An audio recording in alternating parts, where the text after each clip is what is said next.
Hey guys, and welcome back to Deadman 110, and welcome back to, well, another wrestling video, because naturally the craziness doesn't stop, and neither do I, apparently, with these said newses. And there's only going to be one news thing today, finally, as opposed to many, and that is what happened last Friday on Smackdown at the time of recording this, and that is the fact that Brock Lesnar is once again back and is challenging Roman once again for the Universal Championship once again, but this time in a last man standing match. So we're on Kicking with Ross's video right now, and we're going to be getting straight into this basically.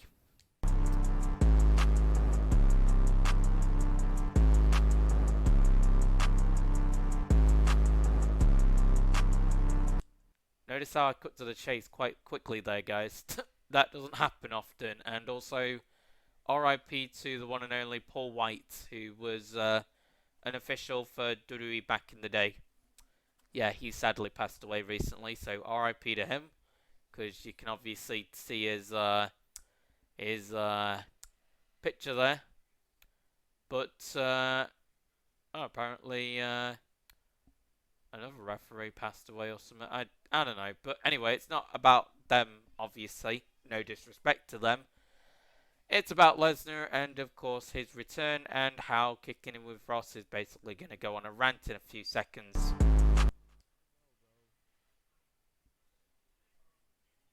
This is awful. And here it is. This is how many times have we seen them go at it? Are they gonna have another main event at SummerSlam? This is They are most likely going to main event at SummerSlam. I mean, you can still, you can literally predict it right away because of the competitors involved. And my take on them doing this, well, again for the 50 millionth time, I don't condone what they're doing here, but I'll let them off this month once because they really have got their hands tied at this point, because literally everybody and your mom is injured at the moment in the main event scene, and obviously the behind the scenes of WWE isn't doing so well either. Obviously, if you want to know everything about that, then obviously watch some of the wrestling videos that I've ended up making recently. They're basically scrolled to be public over the next load of days, and this one will be, I guess, no exception. But anyway, so you obviously can't blame WWE for really doing this, but I don't condone them for doing this. I don't think it was the right call, but obviously they've not really got a whole lot of choices. WWE's fault. This is all their fault. This is all their fault. You want to know why? Because all they had to do was book the people that they had. All they had to do was book the talent that they have. Not let go of the talent that they ended up letting go. Work with them. Yeah, that's one thing as well. Like, they really struggle to build up talent big time, and half the time they're even releasing them. So, especially the good ones as well, like one Fiend Bray Wyatt. So they obviously haven't helped their case, and it's undoubtedly and objectively clear that they obviously haven't helped their case here. I'm not even going to say subjectively, because I feel like most people can agree with me in this aspect, and obviously in this case agreeing with Ross, that they obviously haven't really helped themselves, really, by not being able to really build a lot of new stars and, well, good ones. They really struggle to do that nowadays, and therefore it's put us in this predicament in, well, the worst time to put us in this predicament, actually, where we're seeing this match again, but obviously there's no real choice around it, because one, they don't really have any big stars. Well, mostly. Some of them are obviously injured, but some of them are still wrestling at the moment. But apart from that, they've not really got anyone, obviously, that is a big star. Like you've obviously got Roman and Brock, right? But you've also got Drew, Cody, Seth. So there's a few big stars, but obviously they're not willing to really use them. But then at the same time, obviously some of them are injured, like obviously Cody Rhodes. If you want to know why, then keep tuned to my channel because there's a video about that that's going to be on the 20. I think it's tomorrow, but I might move it up to the next day because of this video. But either way, so obviously they haven't helped themselves, but at the same time, at the moment they've obviously got no choice anyway. So it's really, really a double-edged sword when you think about it. So it's yeah, it's still not smooth sailing even a week later for the WWE.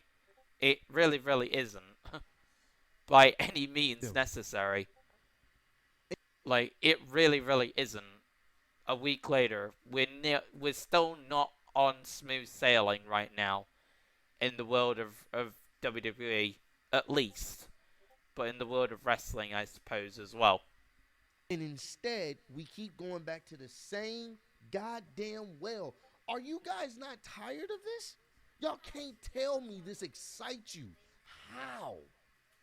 We have two part-time champions going at it, or part-time individuals going at it. How is that fun? How is that entertaining? How is that great for the rest of the roster? Tell me. It's not great for the roster, but obviously, like I've been obviously saying, they've not really got any choice, and they've obviously not helped themselves either. So, like I said before, it's a double-edged sword. And neither sword is as pointy as the other. They're both gonna stick it to each other quite brutally, actually. And yeah, that's not good. And obviously both men are part-timers, so that also doesn't help. Because Reigns went on part-time recently. Lesnar's always been part-time since his return 10 years ago to the WWE after his old UFC stint and all these other things. So, therefore, yeah, so that is obviously what we've been accustomed to now from Lesnar, but now Reigns has obviously taken up that whole situation. And naturally and unnaturally, it's led us to this moment, among other things. So, yeah. Whoopee! Someone in the chat, tell me. Tell me. How does that make sense? Where does that make sense? This makes no damn sense, bro. I am sick and tired of seeing this damn match. I'm tired of it, bro. Oh my God. This is awful. And it's not like their matches have been all that great, because, I mean, like, their best one was, interestingly enough, their first one. So, yeah, that last man standing stipulation better add to something during that match at SummerSlam, or I'm not going to be happy, because like I said, because like I legit said, I can, you know, deal with them having another one-on-one match, because obviously WWE's hands are tied at the moment, but at least make it deliver. And that's what they're going to have to do come 2 months at SummerSlam. Simple as that. That is what they're going to have to do. And therefore, Lesnar and Reigns are not allowed to slouch on this one. They need to deliver us a banger. So, yeah, simple as that. I'm being as brutally honest as the next guy. They need to do that. I mean, it might not be as bad on the build-up to SummerSlam, because we might get a couple of returns in, like, before them. But apart from that, they've got to deliver, because they've pretty much became the attraction match because there's not really any other matches that I could imagine will be big attraction matches than that for SummerSlam. Apart from John Cena versus Theory, because, John Cena in a ring is quite rare nowadays, and furthermore, it's also quite special. So, you've got that match, and it's also for the United States title, which has always meant so much to Cena, so you got that going for it. Plus, it's a championship match, so there's also that. And John Cena in championship matches. Yeah, John Cena in championship matches tend to, they tend to never flop or wander. Like, they tend to be barn burners of matches. Like, they are bangers. Like, you look at any point in his career, like, he has had some brilliant championship matches with, well, holding the title and also going for the title. He's always had brilliant matches. But it's obviously not about Cena. That's what we did a little bit ago, like last week, obviously. So it's not about Cena in this situation, but obviously I'm giving him an example, or at least using him as an example, because he's obviously going to be against Theory, obviously, for the United States title. So that's the only other big attraction match, in my opinion, but I might be going out of my mind when saying that, and therefore it might be a pretty bold and controversial statement, but either way, that's what I obviously believe. But apart from that, Lesnar and Reigns at this moment, and probably when we get to SummerSlam, is going to be the only attraction match, I feel like. Or at least what they're building it up to kind of be. But anyway, going back to the video. I'm really a loss for words, only because we did all of this at WrestleMania to only be back in the situation again where two part-timers are about to potentially go at it to hold the belts hostage. It doesn't. You know who wins in this situation? Brock Lesnar and Roman Reigns, payday. You know who loses in this match, in this situation? The fans. Because guess what? The belts are still going to be MIA. Someone said in the chat, oh, this is just a one-off. He's just making an appearance. No. He F5'd the bloodline. Michael Cole clearly said he wants his titles back. That's what they're setting up.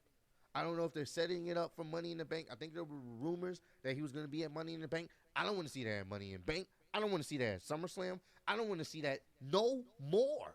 No more. I didn't want To be fair, I would recommend that they, wait it out and do it at SummerSlam, because they really, really need to have a good feud as well. That's also needed.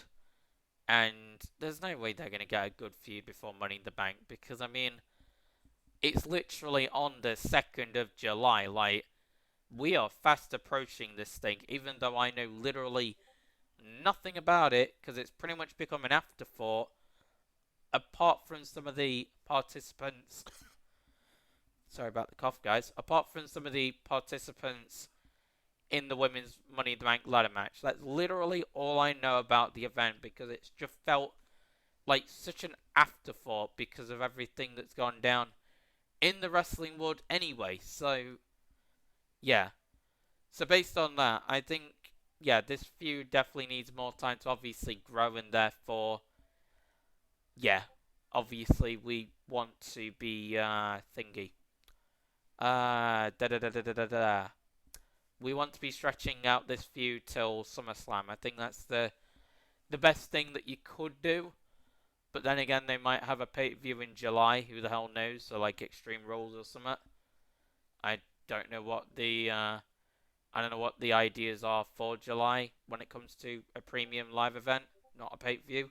Sorry about that, guys. But yeah. So I don't know what's on the plans for that, but I assume it's Extreme Rules. I guess we'll have to wait and see, but let's continue with the video. to see it. No more. I'm done, bro. I don't have a problem with Brock. I think Brock's new character and gimmick is fun. I just put him with somebody else, god damn it. I'm tired of seeing him face Roman, bro. I'm just tired of seeing it. Some can say, oh, Yeah, his gimmick, Brock Lesnar's new gimmick and new character has been nothing short of amazing, and it's really added more years onto his career, and it's just made him obviously relevant again. And honestly, the funniest guy almost on TV whenever he's on TV on SmackDown. Like, as far as I'm concerned, he almost is the funniest guy on there. So obviously nobody has a problem with Brock, but obviously we've just seen the match so many times between him and Roman. But I'm willing to give this time a pass, like I said before, because WWE's hands are tied, but then again, they kind of did that to themselves, almost. But either way, we're going to move on. you could say the same thing about the Stone Cold and Rock. The thing about the Stone Cold and Rock, they didn't always face each other. They were facing other people because there was other people on the roster for them to face.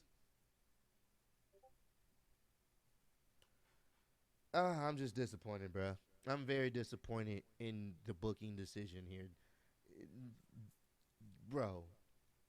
That was yeah. I'm just disappointed. I'm just disappointed, bro. That's all I can say. I'm not even frustrated. I'm just disappointed because we're literally doing the same thing we just did a few months ago. I would like for our champions to be on the show consistently. And I can tell you this now. Whoever wins that match, they're not going to be on the show like that. Monday Night Raw doesn't even really have a champion, to be honest with you. What happened in MDJ Nation? Brock Lesnar returned. Again. I'm over it. I'm over it, bro. I just don't care. They don't have a title on Raw, which is not too great, but at least on SmackDown, even though they don't necessarily have a main event title anymore, they're able to cover that up with other titles like the tag team titles. So it's not all bad. But obviously Raw, they're getting the worst of this. They always do. It's been a general consensus for a while now. But at least Monday Night Raw isn't too bad because of stuff to do with stuff like the Ezekiel younger brother Elias thing, which if by some divine miracle, even though I don't think we'll need a divine miracle, that the segment on Raw tonight at the time of recording this ends up being really funny, and obviously something crazy happens with that Ezekiel segment, then you can expect me to be making a video on it, obviously, tomorrow, possibly. I don't know. But either way, having said that, that's probably one of the only actually decent things about Raw, in my opinion. But needless to say that Raw has really gotten the short end of the stick for quite a while now, and obviously them not having a main event title definitely doesn't do that any favors by any means, but at least SmackDown's able to kind of hold the load, so to speak, because of other titles that kind of block out the sunlight, so obviously people don't go close to the sun, as they kind of say, but it's obviously worded a bit differently. But you get where I'm coming from, guys. Anymore, bro. It's just sad, bro. It's just very disappointing. So, hey, man, if you enjoyed SmackDown, let me know. Put it in the chat. Put it in the comment section. You enjoyed SmackDown. If you didn't enjoy SmackDown, let me know as well. Put that in the comment section. Put that in the chat. Would y'all rate this SmackDown on a scale of 1 to 10? Because I'm going to give this SmackDown a good fat old. I'm going to give it about it's like a 3 out of 10 for me, man. It would have been higher because the last match was fantastic, but outside of that, what happened after it, I give this a 3 out of 10 show, bro. The last match saved the show, and then it just fell off a cliff. So, yeah, I'm over it. Appreciate everyone. Yeah, the Riddle and Reigns match was amazing. Just an honorable mention to them. Those guys killed the hell out of that SmackDown. Those guys deserve a friggin' Oscar for that match. Especially the ending. The ending was incredible with that spear. But yeah, enough said, obviously. One that's been in the chat, thank you guys so much for staying the entire time. And yeah, man, I'm out of here. I'm done. Y'all have a good one. I'm signing